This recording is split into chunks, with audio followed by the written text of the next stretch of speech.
मला वाटतं की ज्या दिवशी वाया सुरत गुवाहाटी त्यांनी प्रवास सुरू केला होता त्या दिवशी त्यांच्या भाळी हे लिहून ठेवलेलं होतं. कारण तुम्ही जे पेरता ते उगवतं. खरं तर भाजपा हा कुठल्याही पक्षा म्हणजे कुणाचीही मैत्री करण्यासारखा किंवा मैत्री निभावणारा पक्ष नाही.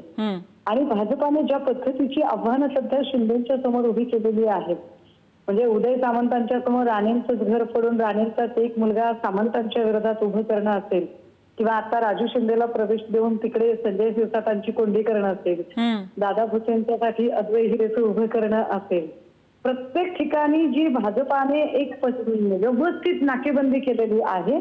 आणि त्यातही ज्यांना वाटतं की आपण डिलिमिटेशन मध्ये टिकू शकणार नाही, नवीन प्रभाग निर्माण करताना भाजपा जे अनुकूल पद्धतीने प्रभाग कापून देते, काढून देते, किंवा निवडणूक आयोगाची फार सुंदर त्यांना मदत होते, हे सगळं बघता या सगळ्या गोष्टी मॅनेज करायला भाजपाच पाहिजे असं ज्यांना वाटतंय ते शिंदेच्या सोबत राहणार नाही. शिंदेंनी ज्यांना वाघ म्हणून सोबत घेतलं होतं ते सगळे उंदीर आहे, ते शिंदेंनाही आता पटत असेल. सुषमाताई धन्यवाद, आपण पुढारी न्यूजला प्रतिक्रिया दिली त्याबद्दल.